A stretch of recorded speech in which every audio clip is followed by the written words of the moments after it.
Hi and welcome to my channel. My name is Olivia, also known as the Carnivoreballerina, and in today's video I want to talk about 5 things that may be ruining your skin. This little mark right here, which is more of a scar right now, is proof of one of these things that I'll be talking about.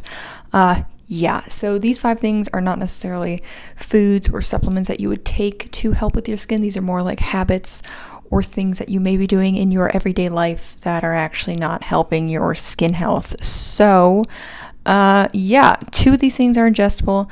Whatever, I'll get into it in a second. So if you're doing these 5 things, they may not be helping with your skin.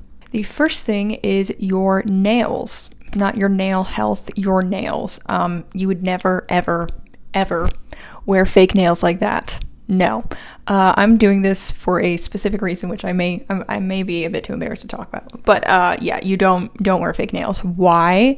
They get all this grit and disgusting stuff under them, and it kind of gets stuck there. There's only so much that you can wash out, and then you're washing that when you wash your face onto your face, all the whatever that's under there after it's sitting there for a couple days. Even if you have clean nails, there's a nail fell off, lovely.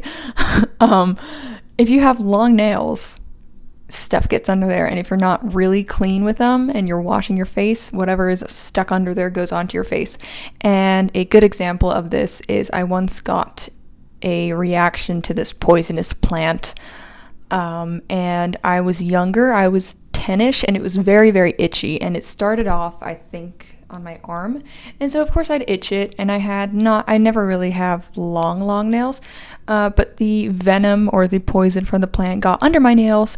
No matter how many times I washed my hands, if I just itched barely, like if I went like this to another part of my body, it would spread to that part of my body. So at some point it was all over my body, and I started to think this plant was going to just eat away at me. And then we finally came to the conclusion that I was just placing the poison on myself, and that's how it was spreading, because then I stopped doing that and it went away. It didn't spread anymore. So that is a good example of cleaning your nails. If you have these ridiculous nails like what I'm wearing at the moment, at least I find them ridiculous, hydrogen peroxide, you take a thing of hydrogen peroxide and you dip your nails in it like this. Like this is the container of hydrogen peroxide. You dip your nails in it, and that'll kind of kill off anything that would be growing under there. Yeah, gross. The second thing is your pillowcases and your sheets, for that matter. If you roll around at nighttime, your pillowcase, most people say like twice a month you can change it and it'll be fine. No.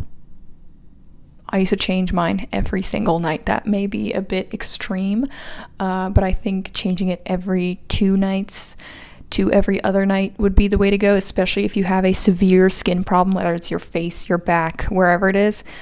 Changing that or your sheets fairly often, especially if you have a dog or cat, because they go outside, they bring more stuff into your house. My dog sleeps on my pillow during the day, and that's when I'll know I'm switching the pillowcase, because I don't want to have whatever was out there irritating my skin and making it worse. So I switch my pillowcase very often, as well as using a natural fiber. That goes for clothing as well. Only wearing cotton, linen, things like that are natural fibers that don't cause any irritation. Only using natural materials, because there are certain studies that show that unnatural materials can irritate your skin or even cause a skin condition. So, natural materials, apart from cleaning your sheets often. This one is probably the most important one of them all, and that's where this comes into play. Your water source, not only your drinking water, but also the water that you're washing your face and body with, is very important. When I was in Texas, in Austin specifically, and someone actually told me this when I was there, the mineral density is a lot thicker in their normal everyday tap water or shower water. So they said that their husband was getting these like big bumps from the excessive minerals going onto his skin. And then I started to notice that was not helping my own skin, whether it's on your face or body, because you're showering or washing in that. So Not only is your drinking water very important, but also your tap water. If you have very harsh water or mineral dense water, getting either a thinner or a shower filter or attachment thing would be a way of solving that. And your drinking water is very important. There are a bunch of different filters that you can get. I can probably make a whole other video on that topic, but I'll just keep it at get your clean water, don't drink tap water. Makes a huge difference. That is proof of it.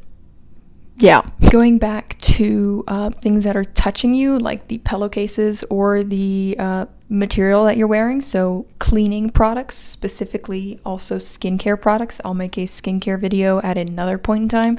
But the cleaning products for cleaning your clothing and your dishes, all that stuff, make sure that if you are very sensitive to those things, make sure everything is natural or as natural as possible, and that it's actually ingestible to a certain extent.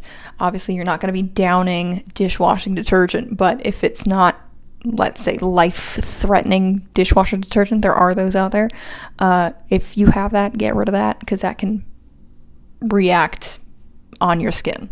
And the last thing is for your skincare routine itself. I, at the moment, am using natural products, of course. Everything that I put on my face, I can eat. And I think that's very important because our skin is the largest organ on our body. So it's absorbing all of these things. So if you're putting a bunch of chemicals on it, you might as well just ingest those chemicals. So therefore, edible or as natural as possible skincare products with the least amount of ingredients. And I will go into depth on ingredient reading on products at another point in time and what you should avoid, because I have spent hours in many different stores reading labels, which is ridiculous, but makes all the difference.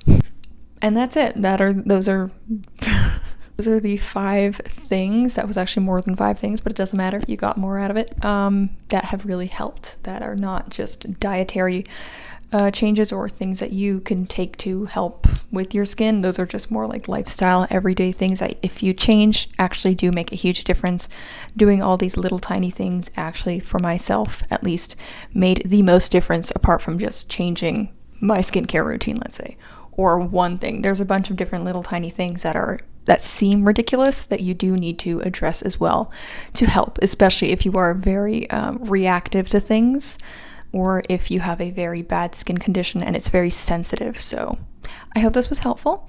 And if you want to see my skincare routine, that's coming out soon. I'm also making a skin guide. So if you do have problems, you can kind of address and fix them with the guide. The guide will just be generalizing. So if you have any form of skin condition, it will be able to help you with that.